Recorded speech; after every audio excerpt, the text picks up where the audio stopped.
Gore Park was the brainchild of George Hamilton, a rather disliked but powerful local leader who was a veteran of the War of 1812. He was so powerful, the town is named for him. His vision was to have his town centered around a city square, but oddly enough, his dream took a long time to come true, and well past his own lifetime. He wanted to merge one of his plots of land with a neighboring plot that was owned by Nathaniel Hewson. However, Hewson backed out of the plan. This resulted in one of the plots of land essentially being abandoned and conversely becoming a dumping ground. In 1833, the city wanted to take the land and use it for retail development.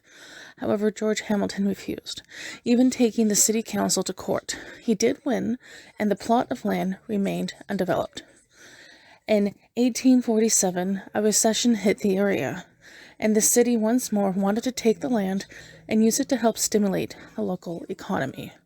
By this time, old man Hamilton was dead, and his son, Hamilton Jr., was much more amiable to the council. They struck a deal, splitting the land, the city buying half the plot at £2,000, which comes to about $364,000 in today's Canadian money. But the land just entered into its second bout of controversy. The plan for this was published in the local paper, the Hamilton Gazette, to which 74 individuals sent in letter protests to this plan. It had become so controversial that the Solicitor General said that the city could be subject to legal action if they went forward with their plans.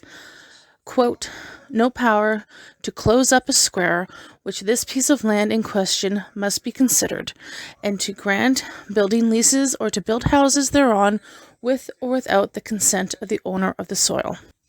So the plans were suspended, but that was not the end of their attempts.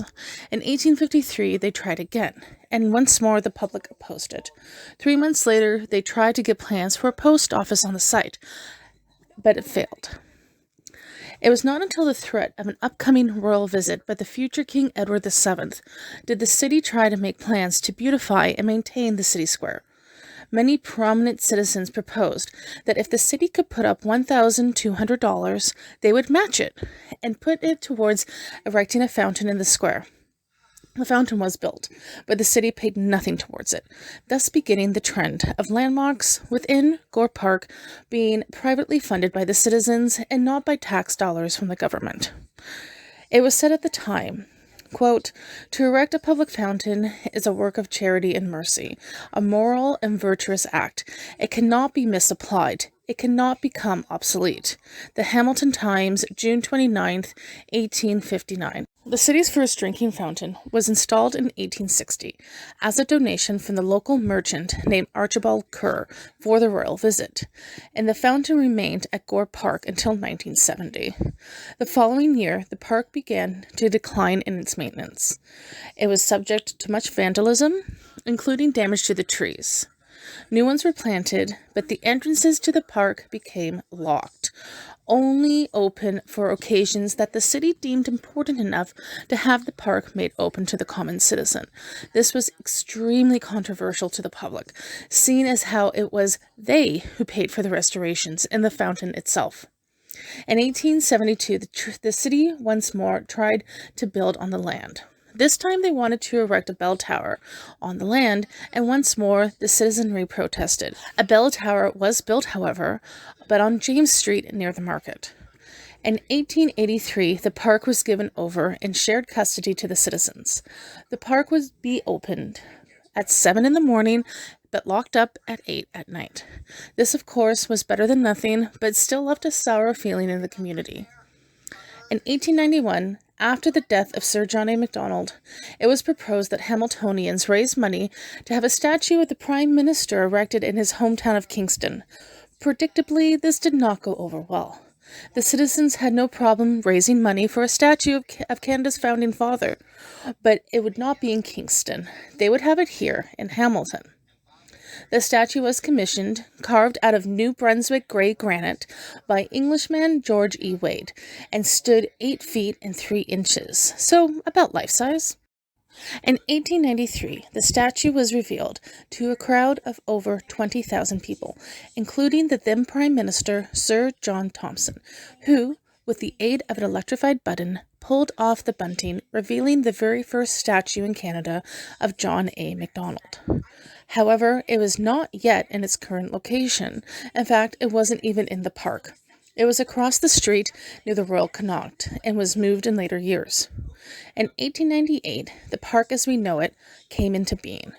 64 prominent business owners petitioned the City Council to extend the park from what was James to Houston to include the space between Houston and James.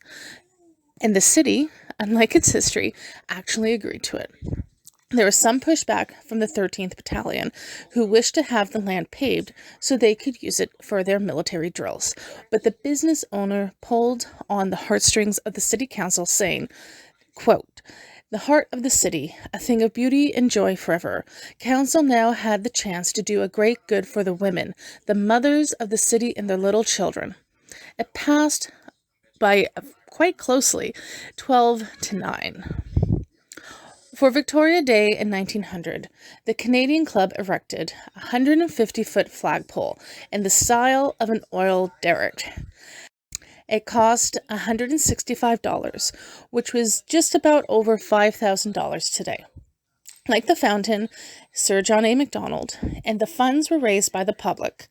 However, the flagpole was removed in 1921, and I personally have to say, good riddance, because it was a bit of an eyesore. In 1905, there was a fire, and the fire chief was rushing along John to get to it. As he approached King Street, his engine collided with the statue of Sir John A. Macdonald. The chief died, and it caused the city to move the statue in 1907 to where it is currently located in Gore Park. In 1908, the Canadian Club is back, and on May 25th, they revealed the statue of Queen Victoria. At the time, it cost $10,000, which is around $300,000 today. Once again, it was privately funded. The only stipulation the city had for this monument was that it did not throw off the symmetry of the park. In 1909, the park was finally given back completely to the citizens of Hamilton. William Southam, the owner of the Spectator, offered the city 12 ornamental lights that he would supply and would pay to have erected if they just took off the gates. Again, Gore Park was being funded by the public, and the city agreed the gates were removed. In 1913, 2 lavatories were installed underneath the park, attended by a married couple. They were open on and off over the next decades and were finally removed in the 1980s. For the third time, the Canadian Club got involved in Gore Park. Now it's 1923. They erected a cenotaphs, which was unveiled by the Governor General, Viscount being of Vimy. And like the fountain, the flagpole, the statue of Sir John A. and Queen Victoria, it was raised by the public with no tax money towards it. In 1960, the city of Hamilton went insane and decided to replace the fountain. The Kinsman Club donated funds and they created a monstrosity. But only 10 years later, in 1970, they changed it, installing an oval fountain that had color-changing lights. In the 1990s, they replaced that with a replica of the original fountain, which has been updated and restored a few times since. One more topic before we move on to the theaters of Hamilton that some people may not know about is that in 1954 in Gore Park, there was a massacre. It actually started in 1953 when they began to humanely capture pigeons because the pigeon population had gotten out of control. They caught them and they sent them off to be gassed. But it wasn't really doing much. And in 1954, between January and February, they allowed citizens to go down to Gore Park with firearms and shoot and kill over 3,500 pigeons. And by April, the park was rid of its avian infestation, or at least of its pigeon infestation. After the pigeons were massacred, the next issue was the starlings, which was even worse than the pigeons. It was estimated that there was over 2 million starling birds in Hamilton, and it would take an estimated 8 years to eradicate that number, which did not include reproduction within the population over that time period. The public began, in a bit of a failed attempt, to feed the birds booze-soaked bread. The idea was it would make them easier to catch, but it didn't. It only resulted in a bunch of drug birds everywhere.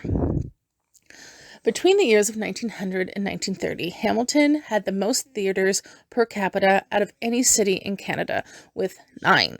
That may not sound like a whole lot, but the population of Hamilton between those 30 years was between 50,000 and 130,000. Today, the population of Hamilton proper is around 535,000, going over 700,000 if you include the metro area. But there's only 10 theaters, if you include the theaters of Burlington and not their population. So, the Royal Theatre started out as a Nickelodeon theatre in 1915 on the site of what was the Right Hat Company. It was a small B-list theatre with only around 428 seats, which is a significant fraction compared to other theaters at the time in Hamilton. It disappeared sometime in the 50s, and the location is now part of Jackson Square. The International opened in 1968 on Wellington and King William. It showed international and adult films. Sticking with that theme, in 1971, it was renamed the Pussycat Cinema, but became the Broadway in 1979, where it showed art house films and second-run movies. It closed in 1998 and is now a church. The Highland Theatre is still at King and Walnut, but it is now a pawn shop. It opened as the Roxy, but became the Highland in 1955. It closed for good in 1987, after a second-run attempt was made between December of 1986 and October of 1987. The last film there was La Bamba. Lyric Theatre opened on 1913 on Mary Street as a vaudeville and a single-screen movie theatre. It was a bit of an odd choice. Mary was a small, narrow side street away from all the high-traffic areas, but it was not random. The plot was chosen due to its size, which was rather enviable to the other theatres at the time.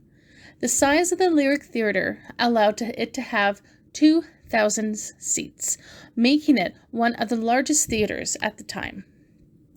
Speaking of the opening night, in the Hamilton Spectator, they reported, quote, "One of the prettiest theatres in the province, if not Canada. Cream and gold, an exceptionally pleasing effect has been secured." Of the seating, it was described as upholstered in green plush and exceptionally roomy and comfortable. The opening night was a vaudeville act, including juggling, dancing, singing, and talking skits, 2 burlesques, and an aerial ladder act. However, in 1914, it was sold to the Canadian United Theatre Company, where it was to become home of the Keith Vaudeville Circuit Act. In 1940, it was sold to 20th Century Theatres and underwent what was already a series of renovations. When it reopened in August of that year, it was no longer Lyric Theatre. It was now the Century Theatre. Of the changes they made was an addition of a fluorescent carpet, a drop ceiling to aid in acoustics, and seating reconstruction that dropped the capacity down to 850. The last film was shown in 1989 and was demolished in 2010. The semicircular sign, however, was placed under the Ontario Heritage Act by the City of Hamilton. However, it was crumbled into dust during demolition. During the early 20th century, Hamilton had a habit of oversaturating its theaters.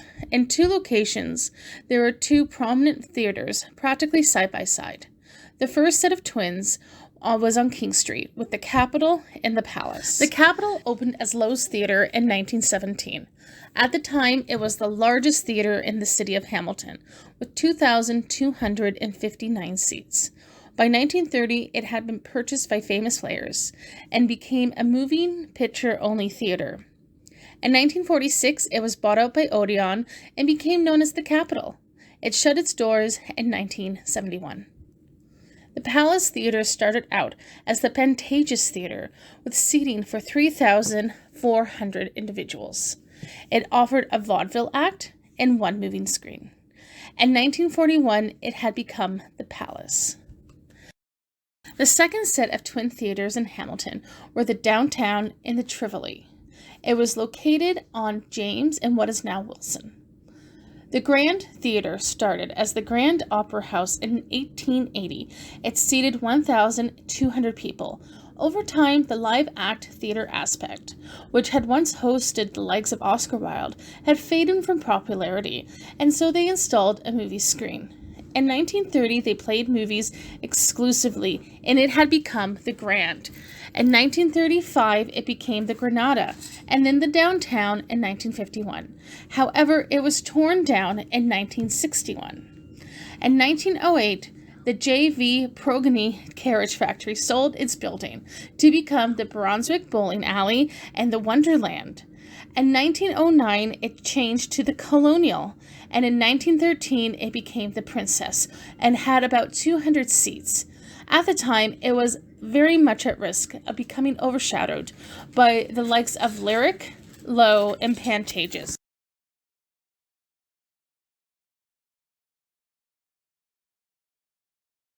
In 1924, it extended itself to seat 2,000 people at the cost of $200,000, which is just over $3 million today.